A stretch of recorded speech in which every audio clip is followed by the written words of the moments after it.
Olá, pessoal do sexto ano, tudo bem? Na aula de hoje, vamos continuar aprendendo sobre os movimentos que os planetas realizam. Dessa vez, nosso foco é o movimento de translação. Na aula anterior, nós começamos a estudar os movimentos do planeta Terra. Começamos falando sobre o movimento de rotação que a Terra realiza em torno do seu próprio eixo e como esse movimento está relacionado à sucessão entre os dias e as noites. Vale lembrar que uma volta completa do planeta Terra ao redor do seu próprio eixo dura cerca de 24 horas. Agora, vamos aprender um pouco mais sobre outro movimento do nosso planeta, a translação, que representa o movimento do planeta ao redor do Sol.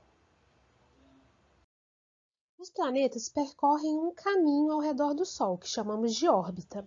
O planeta Terra leva 365 dias e 6 horas para completar este movimento de translação. A cada 4 anos, essas horas são somadas e temos mais um dia no mês de fevereiro. É o ano bissexto, quando fevereiro tem 29 dias ao invés de 28 dias. A translação dos demais planetas tem durações diferentes. Vamos comparar com a translação da Terra. Mercúrio tem aproximadamente 88 dias de translação, Vênus demora aproximadamente 225 dias para dar uma volta em torno do Sol, a Terra aproximadamente 365 dias e Marte aproximadamente 2 anos.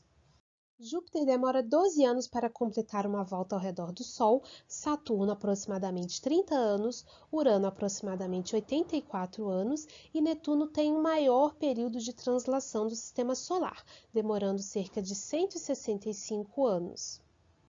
O movimento de translação determina a sucessão dos anos. Cada ano representa o tempo para uma volta completa da Terra ao redor do Sol. Além disso, esse movimento de translação também está relacionado às estações do ano: verão, outono, inverno e primavera. Vamos ver como. Antes de vermos como ocorrem as estações do ano, preste muita atenção nessa próxima informação.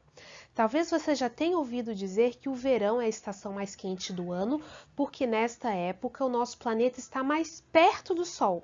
Da mesma forma, muitos acreditam que o inverno é a estação mais fria, porque nesta época estamos mais distantes do Sol. Isso não é verdade. A explicação para a ocorrência das estações do ano está no movimento de translação e no fato de o eixo de rotação da Terra ser inclinado. Essa inclinação é de aproximadamente 23 graus, como mostrado na figura abaixo. Observe nessa figura a diferença entre o eixo de rotação da Terra e dos demais planetas do nosso sistema. Urano, por exemplo, tem um eixo de rotação de aproximadamente 98 graus de inclinação. Como o eixo imaginário ou eixo de rotação da Terra é inclinado em aproximadamente 23 graus, a luz do Sol não atinge todas as regiões do planeta da mesma forma. Algumas áreas da Terra possuem uma incidência maior de raios solares, como a linha do Equador, e outras uma incidência menor, os polos. Você verá esse assunto com mais detalhes nas aulas de geografia, mas por enquanto, para compreender melhor as diferenças entre as estações do ano, você precisa saber que o eixo imaginário do nosso planeta é inclinado, formando um ângulo de aproximadamente 23 graus, como mostrado pela seta vermelha. Existe uma linha imaginária chamada linha do Equador, que divide o planeta em dois hemisférios: hemisfério norte acima do Equador e sul abaixo do Equador. A linha do Equador está circulada em vermelho. O ponto do hemisfério sul mais distante da linha do Equador é o Polo Sul, circulado em verde, e o ponto do hemisfério norte mais distante da linha do Equador é o Polo Norte, também circulado em verde. As estações do ano são consequência do movimento de translação e da inclinação do eixo terrestre. A imagem a seguir traz uma representação da posição da Terra em relação ao Sol em dois momentos do movimento de translação, dia 21 de dezembro e 21 de junho. Repare que, com a inclinação do eixo terrestre, no dia 21 de dezembro, momento indicado pela seta vermelha, o hemisfério sul recebe mais raios solares. No hemisfério norte ocorre o oposto. Dessa forma, temos o verão no hemisfério sul e o inverno no hemisfério norte. A linha do Equador está representada pela linha vermelha. Agora observe a figura indicada pela seta vermelha que representa a Terra no dia 21 de junho. No dia 21 de junho, é o hemisfério norte que está mais inclinado em direção ao Sol, recebendo mais radiação solar. Assim, temos o início do verão no hemisfério norte e do inverno no hemisfério sul. Lembre-se que os dois hemisférios estão separados pela linha do Equador, que está representada em vermelho. Além das diferenças de temperatura, os dias no verão são mais longos e as noites são mais curtas, enquanto que no inverno os dias são mais curtos e as noites são mais longas. Quanto mais distante da linha do Equador, maior é a diferença. Durante o período de translação, ocorrem 2 solstícios e 2 equinócios, os quais marcam o início das estações do ano e estão relacionados à incidência dos raios solares e à inclinação da Terra. Nos equinócios, indicados pelas setas vermelhas, o Sol ilumina os dois hemisférios, hemisfério sul e hemisfério norte, de maneira similar, e as durações do dia e da noite são iguais. No hemisfério sul, o equinócio de outono ocorre no dia 21 de março e o de primavera no dia 22 de setembro. À medida que os meses passam, o Sol vai iluminando mais um hemisfério do que o outro e o dia vai tendo duração diferente da noite. O auge dessa diferença ocorre nos solstícios. No solstício de verão, indicado pela seta vermelha, a duração do dia alcança seu auge e a noite é a mais curta do ano. No hemisfério sul, o solstício de verão ocorre no dia 21 de dezembro. No solstício de inverno, indicado na seta vermelha, a duração da noite alcança o seu auge e o dia é o mais curto do ano. No hemisfério sul, aqui onde vivemos, o solstício de inverno ocorre no dia 21 de junho. Agora, para finalizar a nossa aula, lembra quando eu falei do movimento aparente do Sol e da mudança das sombras ao longo do dia na nossa última aula? Você sabia que ao longo do ano o Sol também realiza um movimento aparente?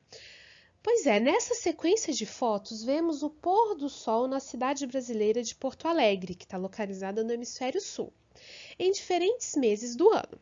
Observe que o ponto do horizonte oeste, onde o Sol se põe, ou seja, aquele ponto que está marcado em vermelho, indicando o pôr do Sol, varia em direção ao sul de junho a dezembro, quando então inicia o movimento aparente de volta em direção ao norte.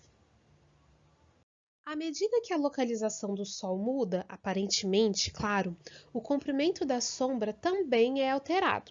Se observarmos a sombra de uma vara ou gnomon que vimos na aula passada, no mesmo horário, porém em duas estações do ano diferentes, por exemplo, no verão e no inverno no mesmo horário, veremos que a sombra é maior no inverno e menor no verão.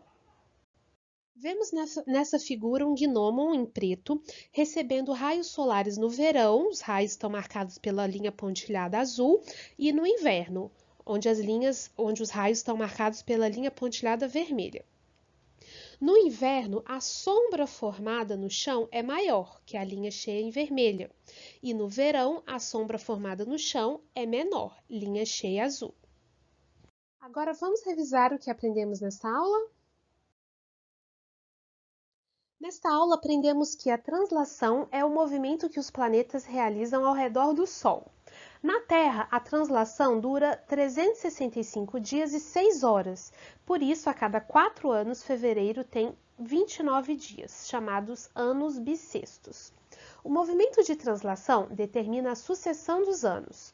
O movimento de translação e a inclinação do eixo imaginário terrestre determinam a sucessão das estações do ano.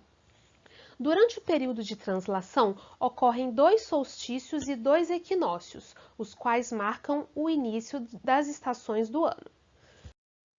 Nos equinócios, o Sol ilumina os dois hemisférios de maneira similar e as durações do dia e da noite são iguais. Já nos solstícios, a diferença de incidência dos raios solares entre os dois hemisférios é máxima, ou seja, um hemisfério fica bem mais iluminado que o outro. É devido à translação e à inclinação do eixo imaginário da Terra que também existe um movimento aparente anual do Sol. De junho a dezembro, ele parece se deslocar no sentido norte-sul, e de dezembro a junho, ele parece se deslocar no sentido sul-norte. O movimento aparente anual do Sol pode ser percebido quando comparamos durante o pôr do Sol a posição desta estrela em diferentes estações do ano, inverno e verão, por exemplo, ou quando comparamos o comprimento da sombra do gnomon. Em um mesmo horário, a sombra será mais curta no verão do que no inverno. E aqui finalizamos mais uma aula de ciências. Não deixe de ler os textos, assistir os vídeos complementares e fazer as atividades que estão na nossa postagem. Na próxima aula, continuaremos o estudo da Terra, conhecendo a estrutura do nosso planeta. Até a próxima!